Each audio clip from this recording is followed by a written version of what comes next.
Coming up, find out where you can join in on the fun of the Sundance Film Festival without leaving Ogden. Plus, find out why the men's basketball team has a crowd cheering. And learn how students have the chance to make their voices heard.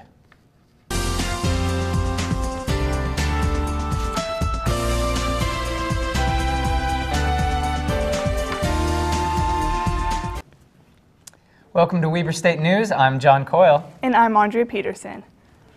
The Sundance Film Festival started last weekend. I found some ways for you to still get tickets. Usually the streets are filled with snow and the mountains with skiers. Not this year, but the streets are filled with celebrities thanks to Sundance Film Festival. The world has come to Sundance. And it's in your backyard. You don't even have to leave Ogden, Wildcats.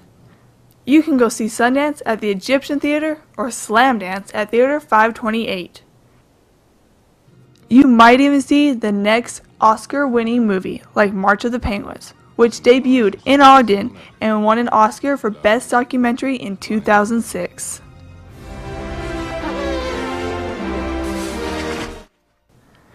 Tickets are available every morning for that day's showing at 2145 Washington Boulevard.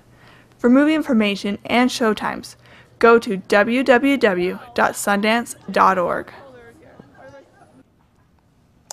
With all the snow we've been getting over the past few days, it may come as a surprise that Ogden City has decided to cancel the third annual Winterfest. The decision came on the 17th of January when snow accumulation was bleak and the forecast was anything but promising.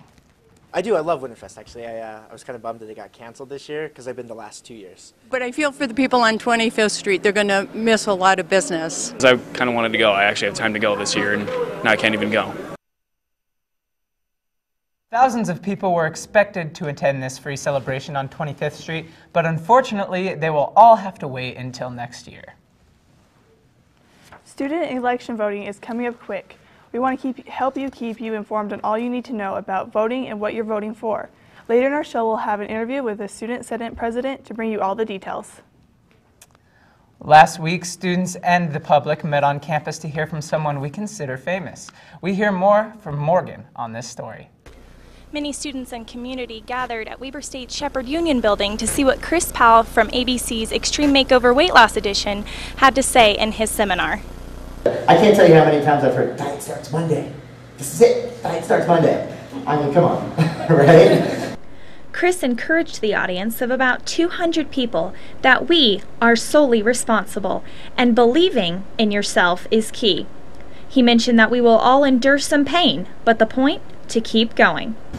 If you want to transform for good, you expect to fall on your face. And when you do, that is a beautiful thing, because it's the ultimate opportunity to get back on your feet. He continued to inspire the audience by telling them that integrity plus dignity equals destiny, and that success comes from saying to yourself that you want to be losing weight.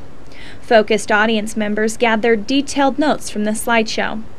Afterward, I spoke with some attendees to ask them what they got from Chris's message.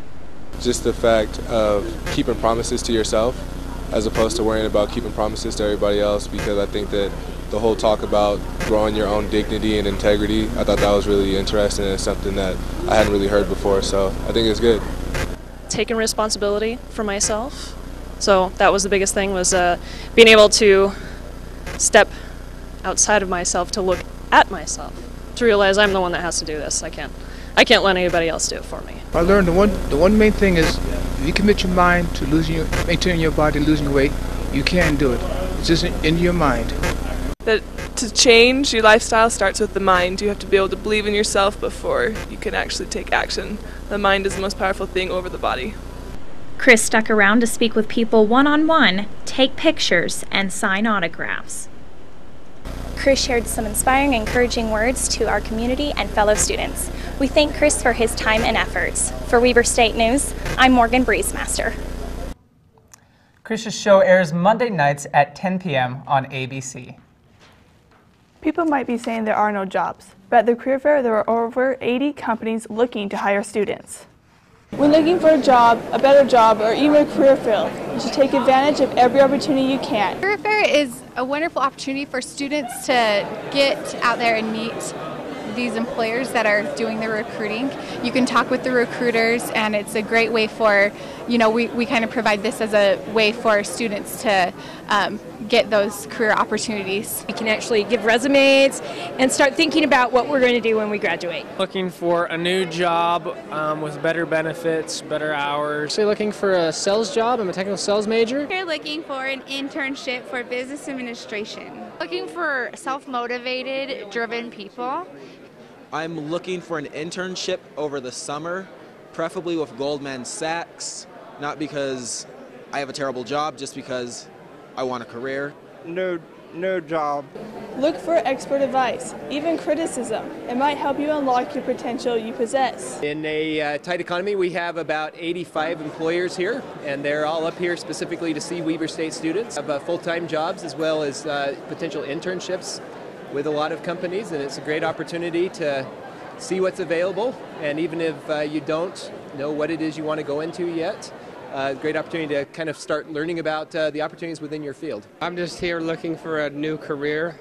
And we are currently hiring for IT recruiters, people that are motivated by sales. Looking for a job or an internship in human resource management. Self-motivated seems to be a desired quality. If you need more details on finding a job, go to weber.edu/career services. So the weather has been pretty crazy lately. Yeah. Well, I mean, it is Utah and it's January, so yes. I think you kind of expect that. You do. But, I'd like to know what to expect. Yeah, so what's coming up?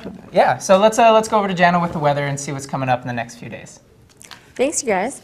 Right now we have is low pressure. We have a high that's coming in.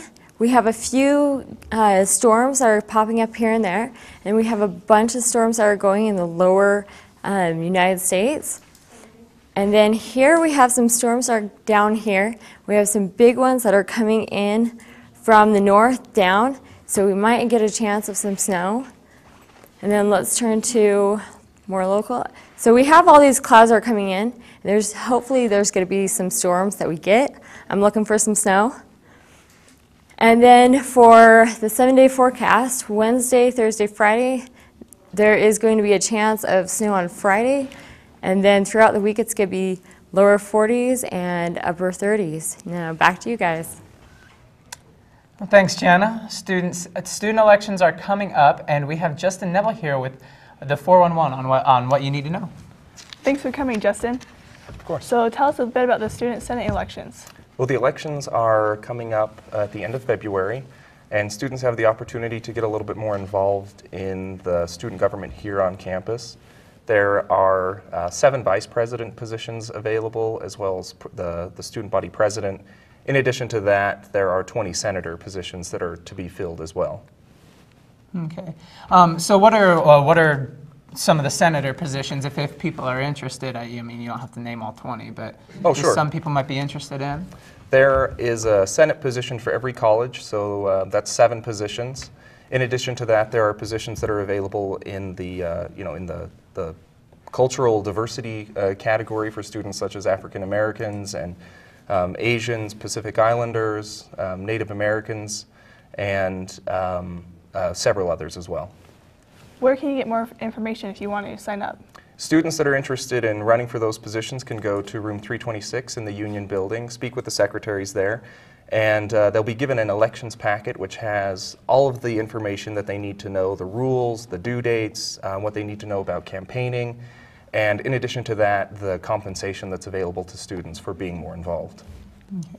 And so when are elections coming up, how much time do students kind of have to get their throw their hat in the ring, so to speak? The elections packets are due February 17th, and the elections begin February 24th and then run through the first week of March. It's a pretty hectic time, but it's really it's really exciting to see students out there getting involved and just informing other students about their platform and what they can do to make the school a better place. So what are the benefits if you do get involved?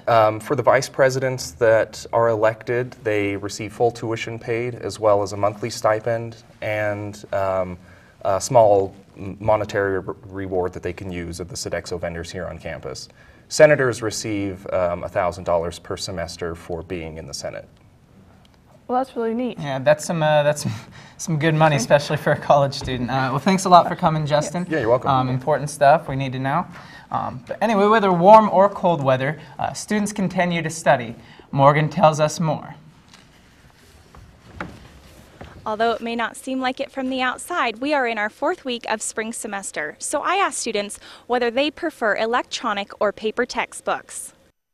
Paper textbooks, just because, like I have here, it's easier for me to highlight and to be able to read. And it doesn't hurt my eyes as much. I get a headache if I'm reading on the computer all the time. Electronic would be a lot more convenient because it's not so big and heavy, and like it's more portable and you can have it more readily available. Electronic textbooks are a lot better because I'm not going to lose it. I'm not going to tear it, ruin it, water damage, anything like that. I don't have to worry about that. Paper textbooks because I can use them while on the computer, because so many things are on the computer. I'd rather have a physical textbook in front of me. Paper one, just because I have the book actually with me and I can get it wherever. Students around campus, whether utilizing an electronic or paper textbook, seem to be back in full swing. For Weber State News, I'm Morgan Breezemaster. Well, I personally prefer the paper textbooks. What about you, Andrea? I personally prefer electronic. I cannot stand carrying all those heavy books around. Oh, yeah. Oh, I mean, I can see. I carry my electronics everywhere. Yes. I think, I just haven't really given it a chance yet. Well, I think putting it all on one iPad is the best way to go. I'm like, I'm all about the paper textbook, though. I mean, anyway. Coming up next in Spotlight on Sports, there are cheering girls. That's always good. And also a winning basketball players, and yes, bowling is alive and well at Weber State.